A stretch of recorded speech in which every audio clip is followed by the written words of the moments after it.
سلامونه درنو لیدونکو په دې هیله چې جوړ روغ او خوشحاله اوسئ. قدرمنو هیوادوال، نن داسې یوه کورنۍ ته راغلی یم چې دغه خورکۍ ډېر زیات مشکلات لري، نو د دې حل له تاسو سره شریکوو، له موږ سره اوسئ.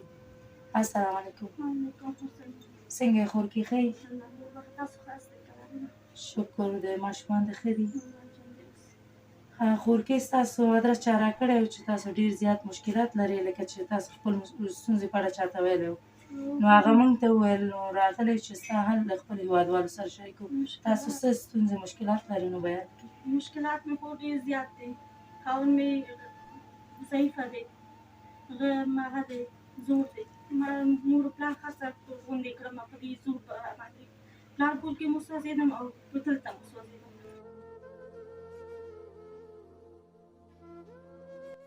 دغه مې مشر زوی دی، دغه مې ورپسې زوی دی. خرڅ کې خو داسې خرڅ ونیسه، بوډا ته یې ورکړم.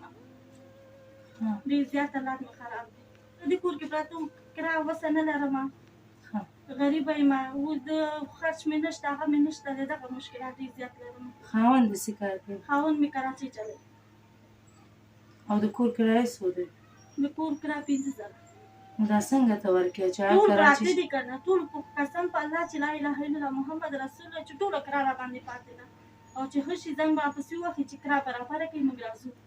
کرا برابره کړي، موږ راځو. د کرا درک نشته. په خدای یقین وکړه چې لا اله الا محمد رسول الله چې فشار مې ورته جګ شي، چې زما سره کرا وس نشته، څه وکړم هغې ته. په دې عمر کې زما شکر 390 ته رسېدلی.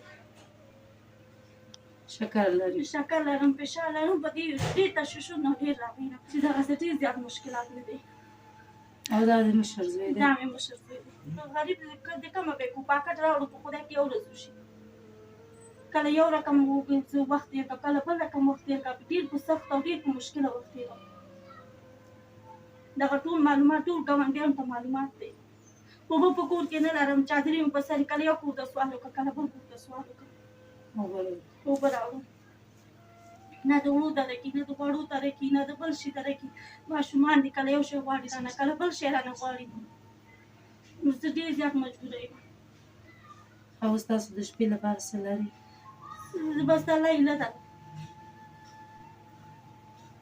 تاسو چې د دومره ستونزو او مشکلاتو کې دا ماشومان تا نه څه غواړي، دې ته څه وایې؟ بس ماشومان کله ووهو، کله څه ورته صبر وکړه، کله یو شی ورته وایي، کله بل شی ورته وایي. قسم دی چې سبا نه دا هغه شم دی وغوښته چې ما ته 5,000 راکړه. دا یو وایي، کله بل وایي. زه څه وکړم؟ مجبوره یم چې شی وکړم. پلار یې په کور کې نه چې ویې ګوري. زما یې زړه وخوړل. هغه هېوادوال چې ستاسو غږ اوري، هغې ته څه ویل غواړئ؟ هغې سره دغه کوم چې موږ سره د خیر مرسته وکړي، د الله د هغې نه د هغه شي موږ سره مرسته وکړي. ډېر زیات مجبوره یم، لکه نه ډېر زیاته مجبوره یم. قدرمنو هېوادوال، تاسو د دغې خورکۍ خبرې مو واورېده چې کومو ستونزو او مشکلاتو سره مخ دی. د پلار کور کې چې دی په ماشومتوب کې زوړ سړی باندې خرڅ کړی، او هغه هم لاسګاډي چلی، هلته مو سوځېده. دلته دا ماشومان ورنه هر څه غواړي، خو ورسره پیسې نشته. نو هیله کومه چې له دې سره مرسته وکړي. د یو کور کرایه 15,000 دی، ورباندې همداسې پاتې دی. دا زما د کور زندګي ده. دا درې دا شی دا وګوره، پیوندونه وګوره. نن سبا خلک په کوم حالت کې، زه په دې حالت کې پراته یم. مې هم پرې شکر دی، خو دغه چې رزق ته ماشومان دي. هیله کومه نو له دوی سره مرسته وکړي. که چېرې غواړئ مرسته وکړي، نو زما د وټساپ شمېره ده 080 90 9 د لیدو څخه مننه.